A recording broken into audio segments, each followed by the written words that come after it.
which puts him somewhere between 1543 and 1547. Thank you. Thank you for the follows. A Leam's voice, which Ken's friend Peter concludes is early modern English for light box. They're not exactly sure what that means, but they think that some way, somehow, a personal computer. One night, a strange green light appeared in his chimney.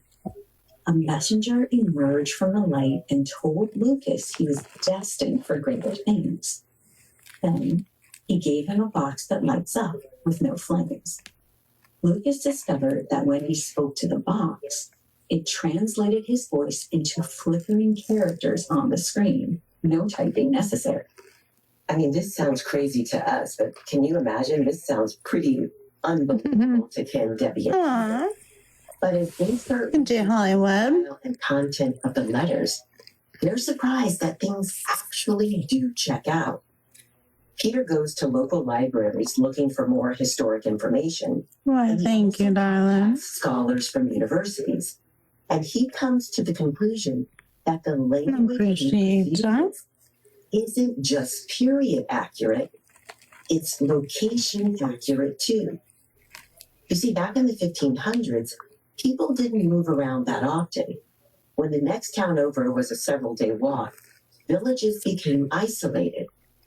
So they developed their own culture, which 6 a.m. shared slang, grammar, and accents. Where are you, my darling? Peter's research. It is about 10 p.m. in California. Used in the mid-1500s in Cheshire, the county the cottage is in. After Lucas mentions living in a red stone house, Kim does some physical digging of his own. He discovers that Lucas's description matches the red stone buried in the foundation of his cottage. But over time, it's not just the letters they're exchanging. Lucas's presence starts invading the cottage in other more, let's just say, metaphysical ways. Thank you guys for the follows and for the likes. Cottage.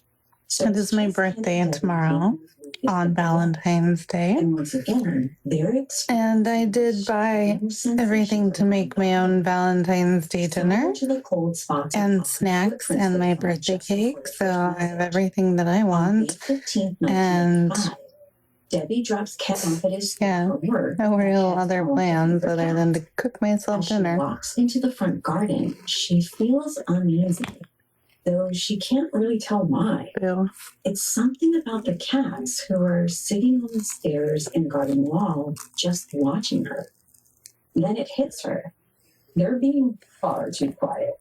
Normally, they're winding around her feet and meowing or crying for food.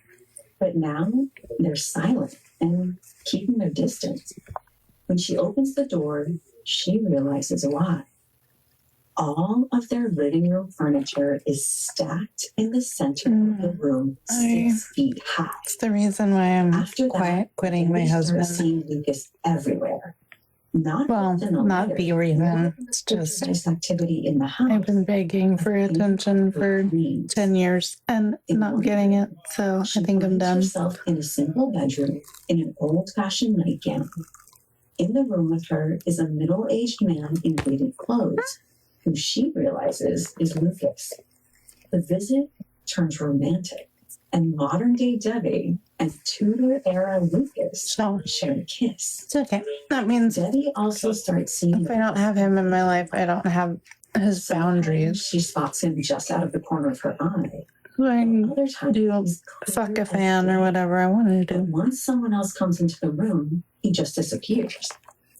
That's when Debbie starts researching paranormal explanations for her encounters and comes across a phenomenon called ley lines.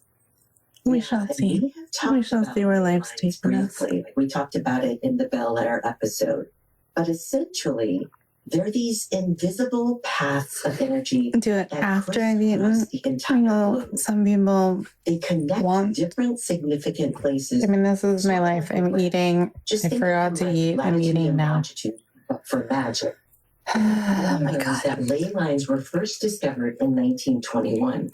when a British landscape photographer was lining up a shot. Can't please anybody, so please yourself. He realized that the ancient sites that dotted the landscape I'm be pleasing myself soon. a straight line or a direct path to one another. Happy He birthday to consulted me. maps and took photographs from other hills in the area, and his observation all supported the same conclusion. For some reason, ancient settlements, tombs, and religious structures all seem to lay along the same path. When Debbie looks at geographical maps and old books, she discovers that the village of Dottleston is also on a ley line, meaning it is the perfect place for things to get real spooky. Meanwhile, Ken and his friend Peter prefer to stick to the evidence right in front of them, the messages from Lucas. They try to find out more about their pen pal, and while they're impressed with his period-accurate spelling and speech, Peter grows concerned when he spots some inconsistencies, like the timeline issue. In Lucas's first messages, he said the year was 1521 and that King Henry VIII, the ruler of England, was 46 years old. But there's a problem with that. In 1521, King Henry VIII was only 30. Later on, Lucas claims that the king is married to Catherine Parr, which means the year in Lucas's time must be somewhere between 1543 and 1547, much later than 1521.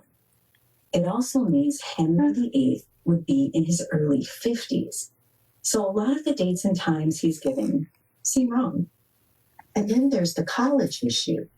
Early in their correspondence, Lucas claimed he studied at Jesus College in Oxford, which is all well and good, except Jesus College wasn't founded until 1571. And that's nearly 30 years after the time Lucas is supposed to be writing from. Not wanting to scare him off, Ken, Debbie, and Peter don't challenge the inconsistencies in the messages. So they're surprised when Lucas himself brings them up. You see, in a series of messages, Lucas tells them he has gotten the facts wrong on purpose to see if they really were from the future. If they called him out on it, then he'd know that they were telling the truth. But since they didn't, he was suspicious the whole thing was a prank, or worse, the work of evil spirits. Eventually, Debbie and Peter are able to convince Lucas. Welcome from California. And they find that Lucas was in the States.